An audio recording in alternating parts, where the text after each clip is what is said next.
Hello అండి, అందరికీ welcome back to my channel. నేను మీ జ్యోతి. ఈరోజు రెసిపీ వచ్చేసి చాలా హెల్దీ అండ్ చాలా టేస్టీ, చాలా ఈజీగా చేసుకోవచ్చు. ఎలా చేయాలో చేసే ముందు మా ఛానల్ని ఎవరైనా ఫస్ట్ టైం చూస్తుంటే ప్లీజ్ గాయ్స్ లైక్ చేసి పక్కనున్న బెల్ ఐకాన్ని అయితే ప్రెస్ చేయండి. అప్పుడు నేను ఇప్పుడు వీడియోస్ పెట్టినా మీకు నోటిఫికేషన్ వస్తుంది. ఇప్పుడైతే ప్రాసెస్లోకి వెళ్ళిపోదాం, వచ్చేసేయండి.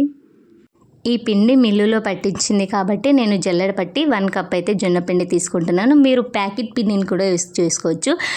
మనం కొలతలతో తీసుకుంటే రెసిపీ అయితే పర్ఫెక్ట్గా వస్తుంది. ఇప్పుడైతే 1 కప్ జొన్న పిండి, 1/2 కప్ అయితే పుల్లటి పెరుగు, అండ్ నేనైతే ఈ కప్పుతో 3 కప్పులు అయితే మజ్జిగ చేసి పక్కన పెట్టాను. మనం మజ్జిగని యాడ్ చేస్తూ కలుపుతూ ఉండాలి, ఉండలేం లేకుండా. చాలా హెల్దీ, చాలా ఈజీగా చేసుకునే రెసిపీ. అండ్ ఇది మనం నైట్ నానబెట్టి పెట్టాలన్నమాట మజ్జిగలో జొన్నపిండిని. మార్నింగ్ ఉడకబెట్టుకొని తాగేయాలి.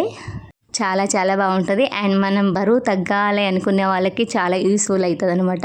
ఇలా ఏం ఉండాలి లేకుండా మనం మజ్జిగని యాడ్ చేస్తూ ఇలా మంచిగా కలుపుతూ ఉండాలి. రాగి జావా, జొన్న జావా ఇలాంటివి తాగుతూ ఉండాలి. ఈ సమ్మర్లో కడుపులో కూడా చాలా చల్లగా ఉంటుంది. నేను ఇక్కడ కలుపుతూ ఉన్నానండి. ఇక్కడైతే పర్ఫెక్ట్గా వచ్చేసింది. మజ్జిగ ఇలా రావాలి అన్నమాట. ఇలా వస్తే మనం మూత పెట్టి పక్కన పెట్టేసుకోవాలి. మార్నింగ్లో మనకు ఆ మజ్జిగ అనేది జొన్న పిండిని బాగా అబ్జర్వ్ చేసుకుంటుంది.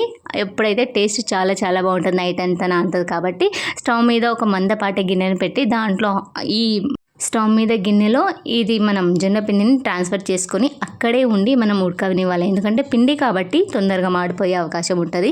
అండ్ 1 టేబుల్ స్పూన్ సాల్ట్ వేసుకొని బాగా కలుపుతూ ఉండాలి. మనకు తిక్కుగా అయితే రెడీ అయిపోయినట్టు. అప్పుడు మనకు ఒక గ్లాసు ట్రాన్స్ఫర్ చేసుకొని వేడి పాలైనా లేకపోతే సాంబార్ ఉంటే కూడా యాడ్ చేసుకోండి. అద్రిపోతుంది టేస్ట్. ఎప్పుడైనా ట్రై చేశారా? ఇలా ట్రై చేయకపోతే ఒకసారి ట్రై చేయండి. అండ్ చాలా హెల్దీ రెసిపీ. డెఫినెట్గా ఒకసారి ట్రై చేసి చూడండి. మార్నింగ్ పూట ఏం టిఫిన్ చేయకపోయినా ఇది ఒక గ్లాస్ తీసుకుంటే చాలు, కడుపు నిండిపోతుంది. అండ్ డెఫినెట్గా మీకు నచ్చింది అనుకుంటున్నాను. నచ్చితే మాత్రం లైక్ చేయండి, షేర్ చేయండి, అండ్ కామెంట్ చేయండి. సబ్స్క్రైబ్ చేసుకోవడం అస్సలు మర్చిపోకండి. మళ్ళీ ఒక ఫుడ్ రెసిపీతో మళ్ళీ మీ ముందు ఉంటాను. ఇక్కడ పక్కన ఉన్నాయి జొన్న వడలన్నమాట. ఆ రెసిపీ కూడా అప్లోడ్ చేస్తాను తొందరలో. మళ్ళీ ఒక ఫుడ్ రెసిపీతో మీ ముందు ఉంటానండి. మళ్ళీ ఒక వీడియోలో కలుద్దాం. బాయ్.